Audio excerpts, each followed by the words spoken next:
পাইপিংয়ের জন্য কাপড় কাটিংয়ের নিয়ম এইভাবে করে তেরছা করে কাটবা এবং 1 ইঞ্চি নেবা। এর থেকে বেশি নেওয়ার প্রয়োজন নাই। 1 ইঞ্চি করে এভাবে করে কাটিং করে নেবা। এই কাটার পরে কাপড়টা ধরে যেভাবে টান দেবা দেখবা যে কাপড়টা বলে। এই বলাটার কারণে হচ্ছে এভাবে পাইপিংয়ের কাপড়টা কাটিং করতে হয়। বন্ধুরা, এই ড্রেসটা কাটিং দেখে নিন। এখানে হচ্ছে গিয়ে আমি বডির জন্য 4 পাটে কাপড় নিয়েছি। 4 পাট করে নিয়েছি। এটার জন্য আলাদা কোনো কাপড় রাখিনি বোতাম কাটার জন্য। এটা লং 10 ইঞ্চি যা ছিল তাই নিয়েছি, ঘেরও যা আছে তাই নিয়েছি, 7 আছে এখানে 4 ভাঁজে। তো যা ছিল আমি তাই নিয়ে নিয়েছি। এখানে হচ্ছে গিয়ে প্রথমে পুটের জন্য 2 ইঞ্চি মার্ক করতেছি। আপনারা চাইলে 2 ইঞ্চি 2 সুতা দিতে পারেন এবং এখানে হচ্ছে 3.25 ইঞ্চি। মোট হচ্ছে 5 ইঞ্চি থেকে 2 সুতা কম আছে আমি কাঁধের জন্য নিচ্ছি। এরপরে সাইডে 5 ইঞ্চি করে নিব, যেহেতু এই বাচ্চাটার জন্য কাটিং করছি। 4 থেকে 5 বছরের বেবি পড়তে পারবে। তো এরপর হচ্ছে এখানে শেপ করে দিয়ে দিচ্ছি বগলের সাইডে।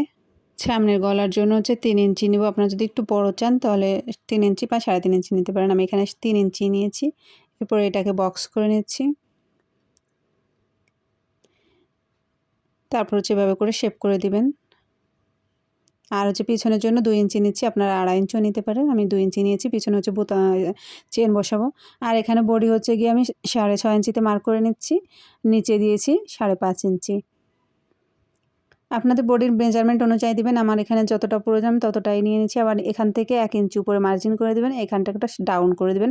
তাহলে হচ্ছে দেখতে সুন্দর লাগবে। এরপরে এই মার্জিন অনুযায়ী কাটিং করে নিতে পারবেন। আর এর মাঝে বলে রাখি, যদি পেজে নতুন হয়ে থাকেন অবশ্যই পেজটা ফলো দিয়ে রাখবেন নতুন নতুন ভিডিও পাওয়ার জন্য। ভালো লাগলে লাইক কমেন্ট দিয়ে পাশে থাকবেন। এরপরে আমি কাটিং করে নিচ্ছি। এই জামাটাও কাপড় একটা 3 পিসের সাইডের কাপড় দিয়ে তৈরি করছি। তো বডির অংশের জন্য এইটুকুই ছিল, মানে কামিজের কাপড় এতটুকুই ছিল। তো এটা আমি বডির জন্য কাটিং করে নিচ্ছি। এরপরে উপরেরটা আলাদা করে পিছনের গলা এবং সামনের গলা কাটিং করে নিতে হবে। না হলে ভুলে ভুলে যদি একসঙ্গে কাটিং করেন তাহলে কিন্তু ভুল হয়ে যাবে। তো আমি যে সামনের গলাটা কাটিং করে নিচ্ছি। এটা সরিয়ে রেখে পিছনের গলাটা আমি দাগিয়ে নিচ্ছি 2 ইঞ্চি। আর এখান থেকেও আমি 2 ইঞ্চি করে দিচ্ছি। আপনারা যদি চান একটু বড় গলা তাহলে বড় গলা করে দেবেন। এরপরে যে কাটিং করে দিলাম শেপ করে। এরপরে হচ্ছে গিয়ে আমি মাঝখানে যে কাপড়টা জয়েন করেছি এটা হচ্ছে গিয়ে 7 ইঞ্চি নিচ্ছি এবং কোমর যা ছিল সেই অনুযায়ী কাটিং এখানে আমি করে নিয়েছি। নিচের সাইডে একটু বেশি রাখলাম। আর নিচের পাটে এখানে 15 ইঞ্চি আছে। এটা কিন্তু 4 ভাঁজা আছে, লং আছে 10 ইঞ্চি। যা ছিল আমি তাই নিয়ে নিচ্ছি, একটু কম বেশি করিনি আর কি।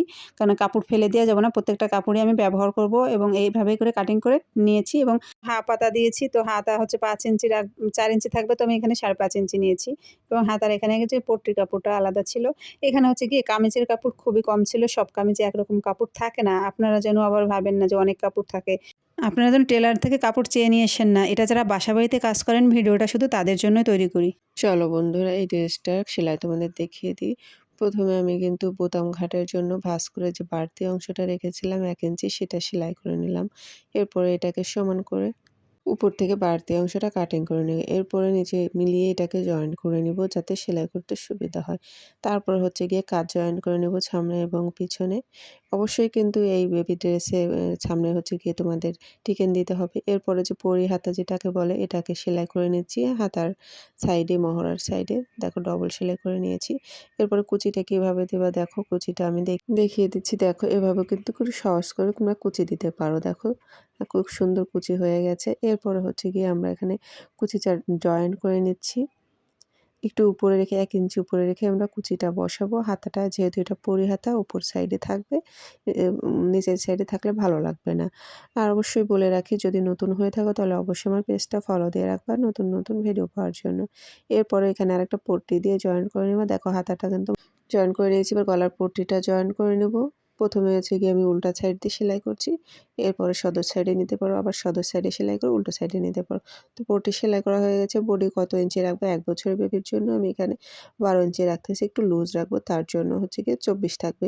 তো এরপরে সাইড সেলাই তোমরা তো সবাই দিতে পারো। তারপর আমি একটা দেখিয়ে দিচ্ছি সাইড সেলাই কীভাবে করে দেবা।